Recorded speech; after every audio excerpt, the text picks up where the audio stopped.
Fresh off the heels of Bash in Berlin, Monday Night Raw emanating from Denver, Colorado had a lot of moments that help move forward storylines on Monday Night Raw as we approach Bad Blood.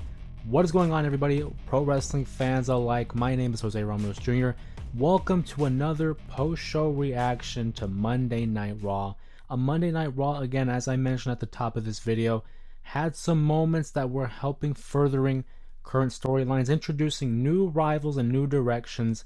But to start off this video, let's go ahead and let's discuss the main event.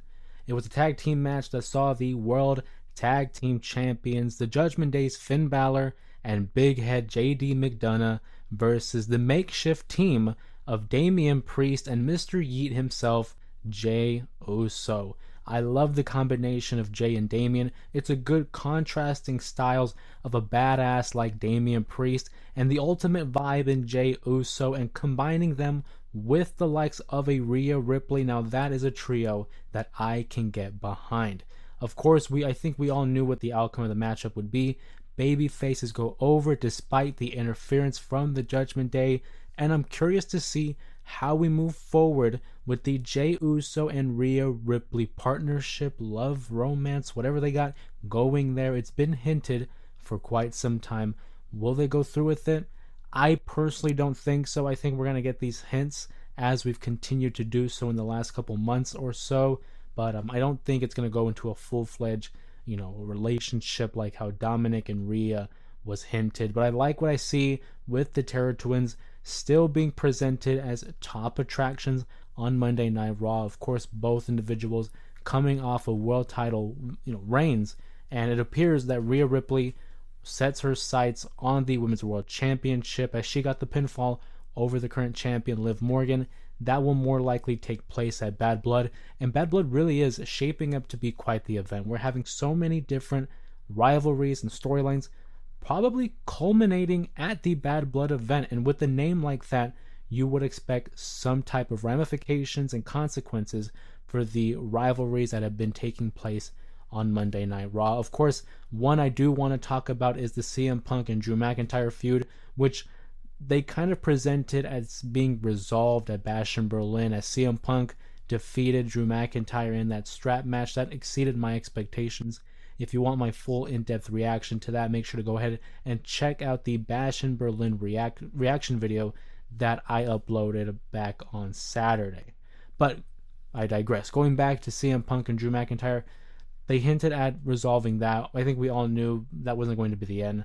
Drew McIntyre getting a victory at SummerSlam, CM Punk getting a victory at Bash in Berlin. It is now tied apiece, 1-1. We need the tiebreaker. We need the rubber match.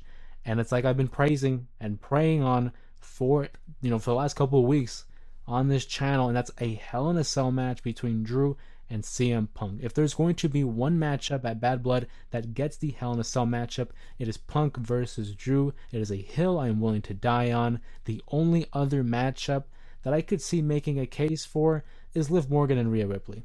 I definitely think that that's a matchup worthy of it. If it were to get it over Punk versus McIntyre, I wouldn't be too upset. I would feel a type of way, being that McIntyre and Punk has been the best feud over the course of the year. But I wouldn't be too upset. If you're going to give me a Hell in a Cell match, it should be one of those matches. But CM Punk comes out, he addresses the crowd of Denver, Colorado, again referencing maybe finishing up his story with Drew McIntyre and setting his sights on the world champion Gunther. And I mean, what a match that would be, right? Gunther versus Punk. What a physical fight. I think it would be in the vein of like SummerSlam 2013 when CM Punk was taking on the Beast Brock Lesnar, and many people comparing it to like the Wolverine versus the Hulk as that battle took place in Marvel Comics. This I feel like would be in that same vein. Now, I don't think it's going to happen. Not yet. Let's push that off to the side because Drew McIntyre is certainly not finished with CM Punk. He ambushes CM Punk, removes the bracelet, rips the bracelet apart, and is down in pieces, forcing Punk to eat the bits and the beads of the bracelet, and beating him down to the point where they had to have a stretcher rolled out to put Punk in an ambulance. And before they even successfully put him in the ambulance, Drew McIntyre returns and adds insult to injury, furthering his demolition of CM Punk. And watching this, I'm a big fan of both. I love Drew McIntyre. I love the work he's been doing this year. Love CM Punk. If you follow the channel, you would know that CM Punk is one of my all-time favorite wrestlers, second only to Shawn Michaels.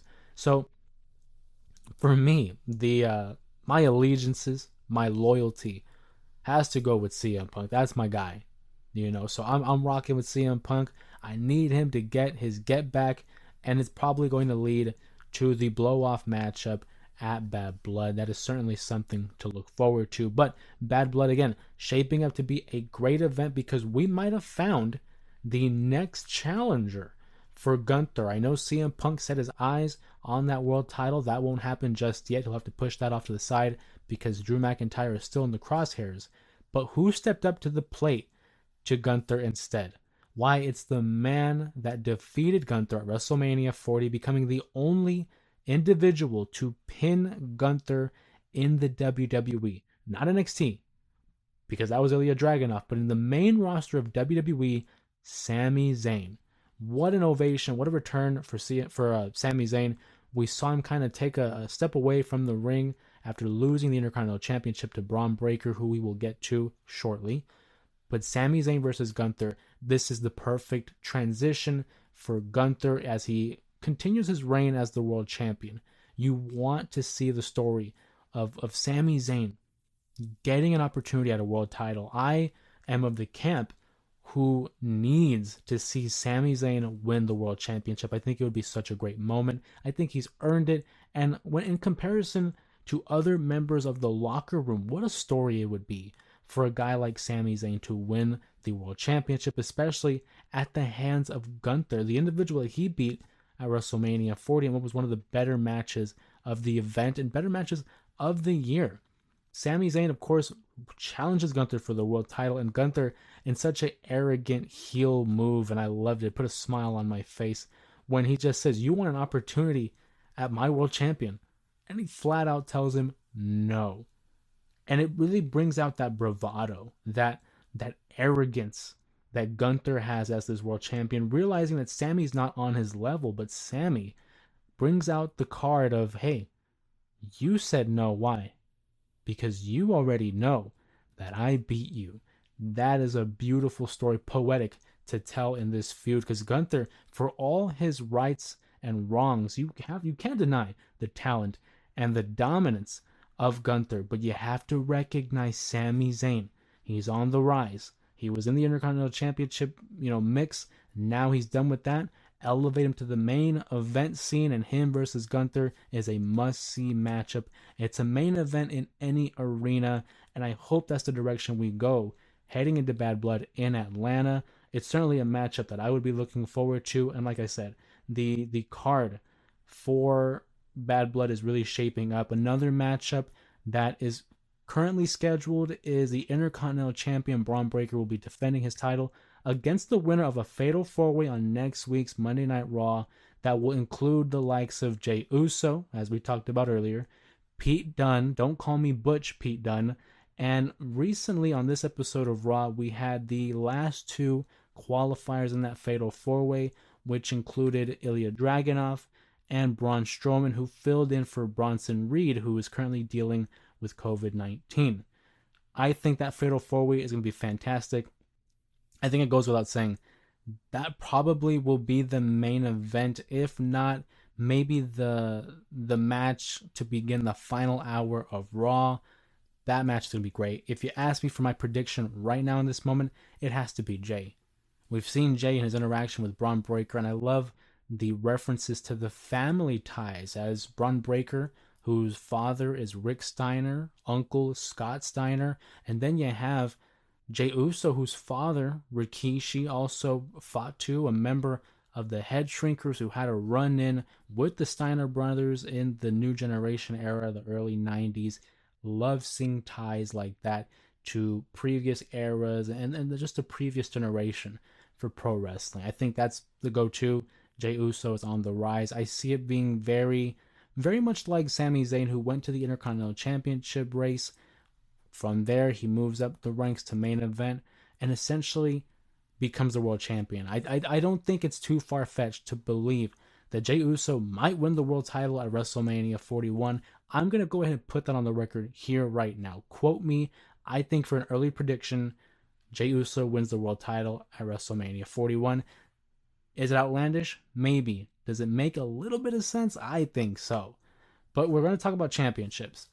And I have to touch on this. This kind of bothered me. On this channel, I try to highlight the best aspects of pro wrestling in today's world. But every now and then, I'm human. There are certain things where I'm not a fan of. Like I talked about the strap match and how I wasn't a fan of them touching all four corners and that old gimmick. I talked about NXT No Mercy, where the NXT Women's North American title match really didn't live up to par for me. And I'm going to go ahead and discuss the tag team titles, the women's tag titles. That is, Jade and Bianca won back their titles at Bash in Berlin, defeating the unholy union of Isla Dawn and Alba Fire. We had a number one contenders match that included the unholy union, and they defeated Damage Control's Io Sky and Kairi Sane to win, the number one contender spot. What are we doing? Because we had the champions, Jade and Bianca Belair. They dropped the titles to the Unholy Union, who then dropped the titles back to Jade and Bianca, who now must face the Unholy Union again. We're just going round and round, it seems. Now, for logical reasons, I can see them wanting to get a definitive victory and dispatch the Unholy Union once and for all. But with the whole rematch clause that it's a thing and it's not a thing, you could have easily explained that. I don't know. That little stuff like that kind of got my attention. Gave me a little pause. And we'll see. I'm sure it'll be a great match. I don't think it's going to be on Bad Blood. It'll probably be on an episode of Monday Night Raw in the next couple of weeks. But that's just one of my small complaints. But I guess to end this video, this post-show reaction to Monday Night Raw, I wanted to highlight the opening matchup, the six-man mixed tag match, I should say, between American Made and the Alpha Academy. What a fantastic way to start the show. Energetic, high-octane offense. Maxine Dupree, I thought, looked fantastic, really demonstrating an improvement in her ring work. Now, I'm not going to pretend like she's Kurt Angle in the early 2000s and putting on vintage classics, but I think there is an improvement that can be seen in her ring work, and I think there's a level of confidence that is being displayed. American Made, the Creed brothers, fantastic. The athleticism that those boys have, and just the talent that they just exude really in the ring cannot be overstated. Love Otis and Akira Tozawa. I think they're one of the more entertaining tag teams. They really put a smile on my face. So that match was great. And it leads into Chad Gable and his challenge with the Wyatt Six. We will see an 8-person tag team match, a street fight that will pit American Made against the Wyatt Six with the exclusion of Uncle Howdy, I'm assuming, in a street fight. That could be your main event because we talked about that fatal 4-way match. It's going to be between those two on which is going to be the main event. But regardless, looking forward to it. How exciting was Monday Night Raw, and how exciting will Monday Raw continue to be? We just got a new commentator, Joe Tessitore, who I thought did a fantastic job. I was a little bit skeptical heading into it because he was an outsider and I wasn't aware he knew the product, but I thought he fit in perfectly, really was able to adapt to the style of WWE. He was knowledgeable in terms of the storylines, the maneuvers, the little details that it takes to tell a story within the WWE. He's a welcome addition to the commentary team, him alongside Bad News Barrett. Just fun. I love it. Love it. I'm a fan.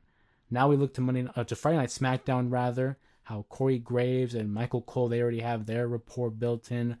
Great stuff for the commentary team. Great stuff on Monday Night Raw. But go ahead and sound off in the comments below. Please let me know what you thought of this episode of Monday Night Raw. Who do you think will emerge victorious from that fatal 4-way in regards to the Intercontinental Championship? Like the video if you enjoyed it, and don't forget to subscribe to the channel to watch other videos such as the post-show reactions to NXT No Mercy, Bash at Berlin, or even the AEW All In video that I uploaded about a week ago. Again, thank you guys for joining me on this post-show reaction. My name is Jose Ramos Jr., and we'll see you in the next one.